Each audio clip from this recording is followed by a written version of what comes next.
Assalamu alaikum students. I hope that you all are doing well at your homes.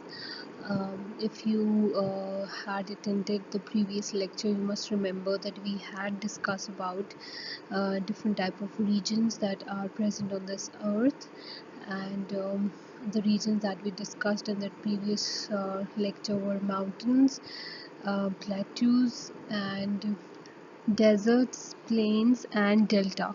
So we had discussed earlier that what are these, what's the difference between all these regions. So in this lecture we are going to see and we are going to explore some of the physical regions of the world which are found in Pakistan. The kind of regions that are present in Pakistan, we are going to discuss that. So let's start today's lecture. Okay, so let's start today's topic. Let's explore some physical regions of the world similar to those found in Pakistan and look at the life of the people there.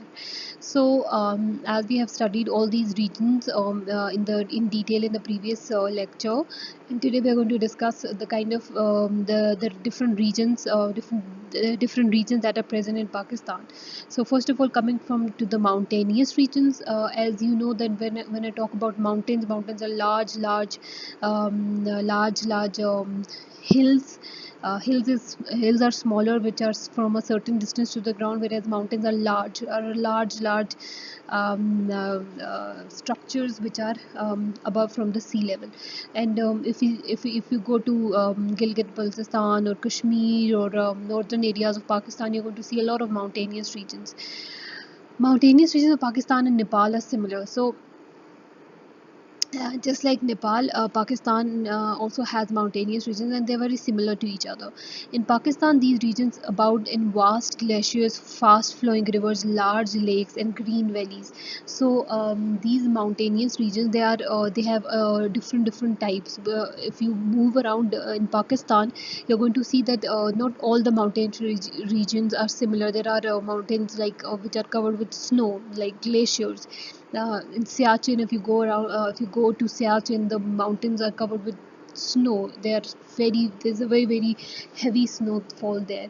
Whereas you move to Kashmir, you're going to see green valleys. You're going to see there are other areas which have large lakes and which have rivers flowing from them. So it depends on the weather conditions. There are some mountain regions which are very tall and they're very cold. It's very difficult for people to live there, but there are some other mountainous regions in Pakistan which have good living conditions, like in Kashmir, Gilgit Baltistan, where temperature the temperature is feasible for a person to live there. So, and there are lots of green valleys, there are a lot of forests and everything. Some of the highest peaks of the world are located here, the highest being K2 at 28,250 feet. So as you know that the second largest mountainous mountain is present in Pakistan. The first one is Mount Everest and the second is K2, which has the height of 28,250 feet, which is located in Pakistan. This is the picture of K2. It is located in near Pak-China border, near Gilgit-Baltistan. As you can see that it is full of snow. It's a glacier. Glaciers are basically mountains or the regions where there's a heavy snow, and this snow it gets it melts because of sunlight, and then the water flows and everything. So this is a picture of K2. It is the second largest mountain in the world after Mount Everest. It is the second only to the Mount Everest, located in the mountainous region of Nepal. It is its height being 29,128 feet. So there's not a lot of difference. There's a slight difference between the peaks of these two mountains. The topography of Nepal is similar to the northern region of Pakistan. Topography means how the land is structured, how the things are in place, how the land is looks like. So if you look at Nepal's mountainous regions and northern areas of Pakistan, then you're going to find very similar structures, very similar things. In the mountainous regions of Pakistan, people make a living through agriculture and tourism. So because there are lots of mountainous region and they're very beautiful. If you go to Neelam Valley, you go to Gilgit Baltistan, you go to Azad Kashmir, there are a lot of beautiful places. So a lot of people, it attracts a lot of tourists from all over the world. So they make a lot, and they also have a lot of agriculture production every year. So they make earning through agriculture because there's a lot of crops grow well there. The soil is fertile. There's a lot of water there. There's a lot of sunlight. There's a lot of good conditions for plants to grow. So some plants grow very well in these regions. So that's why they make their living through tourism and agriculture because of the beauty and the kind of soil there. The scenic beauty of the mountainous attracts tourists from all corners of the world. Similarly, in Nepal's mountainous regions, the people livelihood depends on arable agriculture and cattle breeding. So, cattle breeding, as you know, that they have a lot of cattle, and cattle are basically a group of the different animals like buffalo or a cow or animals like that. So they breed a lot of cattle, and and they produce a lot of crops there. So that's why they have a lot of they generate their revenue from these kind of things by breeding cattle, breeding like growing animals or growing animals like buffaloes, and producing milk, and then making butter, and then making ghee out of it, and then arable agriculture by cutting the crop. And they also engage in the sale of herbal medicines collected from the forests. Tourism is a good source of the income from the people, and they also because herbs there are in the mountainous regions. There are lots of plants, there are a lot of herbs, there are a lot of trees, there are a lot of these green area, thick green areas are present in some mountainous regions. There are a lot of green valleys. So what scientists do is they kind of look for some kind of medicines or some kind of herbal medicines, especially by experimenting on these herbs, collecting these herbs and experimenting so that they can find a solution or make a vaccine out of it. So that's also a small source of income for these people. So, and also the weather conditions. Let's discuss about the weather conditions. As you know that the physical characteristics, the most important things to understand are the effect of climate and weather conditions prevailing in that region. So weather condition and climate change is a very important top part of the mountainous regions, because then it kind of decides what kind of people can that whether people can live there, whether human being can survive there, whether you're able to uh, you're able to generate something out of it. For example, in glaciers, it's because it's the snowfall is very heavy, and the temperature is very low, so it's very difficult for people to live there. So that's why climate change is very important. So as you know that in mountainous regions, due to the height, the temperature normally will be cold. So the temperature will always be cold, because as you go above the sea level, the temperature kind of drops every time you go above the sea level. So our mountains are present above at a very great height from above the sea level. So the mountainous region normally have a very cold temperature, and the melting water from the snow and snow brings illusions with it, and the plantations get energy and grow very fast. So forests, there are a lot of forests and forests in mountainous regions, and due to these forests also the weather, the kind of temperature, it kinds of keeps cold, and plants and trees, they get water from the snow that melts, and it brings water and other different different things that are needed by the plants to grow with them. And the water flows from the mountainous when the when the snow melts, it kind of brings all the different things with it from and which is necessary for the plants to grow. So that's why the mountainous region, there is a lot of there are a lot of forests, there are a lot of green areas in the some of the mountainous regions, and that hence the temperature is also very cold. uh, Because of the cold effect, the people that live in that particular region will also have effects on them. For example, due to long winter, the people wear heavy clothes and blankets as compared to the person who's living in desert region with land summer.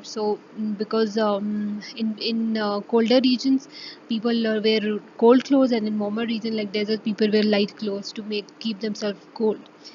Um, the desert region person always wears light clothes, and the diversity in the living standard of aware of it.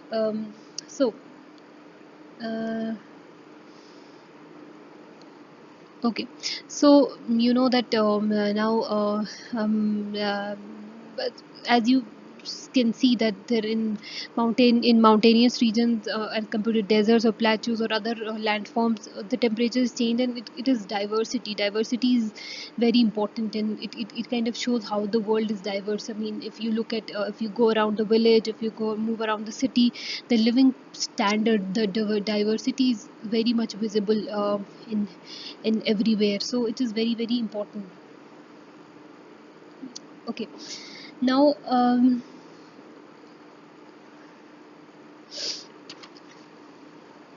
okay, now plateaus, we had already discussed that. Okay, before that you can see that we'll zoom into this picture. Terrace farming in the mountainous region of the farm. So these people, they are farmers and they're farming at the mountainous region, some part of the mountainous region in Pakistan, and this is a terrace farming in Nepal. So as you can see that the topography is very similar, and the kind of land is similar. The lifestyle is very similar in Pakistan and Nepal. Okay, so plateaus, we had already discussed that plateaus are regions which are flat from the top, and they're higher from they're raised above from the sea from the ground level to a certain height, and they're flat from the top. So the plateau regions of Pakistan are quite similar to those of Iran. So now the mountain regions were similar to Nepal, and the plateaus regions are similar to Iran. They both have dry hills which contains deposits of minerals and all natural resources like oil, natural gas, coal, limestone, and gypsum. Deposits of oil found in Iran are much greater than those found in Pakistan. As you know that Iran is a very oil-rich country, and so is Saudi Arabia. And Allah has created. Allah has put oil and all these natural resources in different parts of the world, and Pakistan also has some oil resources, but it's not to that extent like Iran. Iran has a lot of oil resources in in their area, and that's why they generate their economy. Their economy is dependent upon their oil so much that they sell oil to different countries of the world, and then they generate revenue from it. But as compared to Pakistan, Pakistan has a small oil resources as of now, and we are not able to find out. People are still figuring out, and people are still looking for oil in different parts of this country, and we're not able to find it as of yet. Like Iran, if we get oil, then we're going to be also rich, very rich country like Iran and Saudi Arabia. So the they both have hills and contain deposits of minerals and natural oil. um, because these kind of areas, these plateaus, they have different resources like natural gas. If you dig deep down inside in near to these plateaus, you are going to find these natural resources which are very important for day to day use. We use oil um, in cars. We use coal to generate heat, then limestone, then gypsum. All these are very important resources which are present in these plateau areas of Pakistan. This is a salt range that is located in Potohar Plateau, Pakistan. Okay, so now let's. In Pakistan, the Potohar Plateau and the salt ranges are located to the south of the mountainous region. So, as you have must have heard about these salt ranges, there are very famous salt ranges in Pakistan, and they are located where they are located. They are located to the south of the mountainous regions. For example, the Attak oil refinery, which is located near Rawalpindi on the Potohar Plateau, is the oldest in the country. It is a very famous oil refinery that is present in the country, which is located in Attak. Attak, you know that it is very near to Rawalpindi, and it is the oldest, and it is located in the on the Potuhar Plateau near Rawalpindi. It is the oldest, and the salt mines of Kyoda old salt mines, which are very very famous.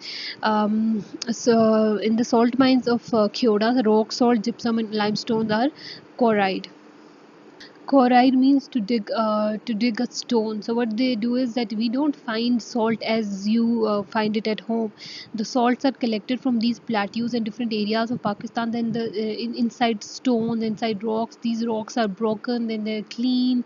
Then they go through proper refinery process, and then at the end of the day they reach to normal people in Pakistan. So they don't look like, when you go to these salt mines or different the oil refineries, the oil and all these natural resources, they are present in a very different form. Then they get clean, then they go fertilized, then they go through a proper process, and then you know they reach the normal people in the countries.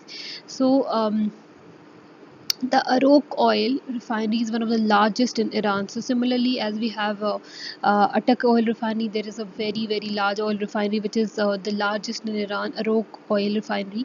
It is located in Arak, which is one of the main industrial cities of Iran. So as I told you already, that Iran's mostly Iran's economy is dependent upon oil, and this is one of the largest Arak oil refineries, one of the largest oil refineries in Iran, Arak is one of the most industrial cities of Iran. People living in the plateau regions of Pakistan and the Iran engage in agriculture. Many people work in the quarries and the oil drilling companies as well as refineries. So there are very we generate a lot of income. Iran especially generates a lot of income through oil. In Pakistan we also generate a lot of income through our agriculture. So we need people for that, we need manpower for that. So there are lots of people who work in these oil refineries, or they work as farmers. They produce agriculture every year. So there are a lot of people who work there. Okay. uh, So student, we have discussed mountains and plateaus which are present in Pakistan. In the next lecture, we're going to discuss plains and deserts, and then we are going to discuss this map over here. And what you have to do at your home is you have to revise all this, because this is not going to be easy when it's going to pile up together. You have internet at home. You are going to search more about it. If you have any questions, you can ask me. If you're not able to understand anything, please ask me. You have to revise it again and again at your home. Okay, so I'm going to see you in the next lecture. Take care.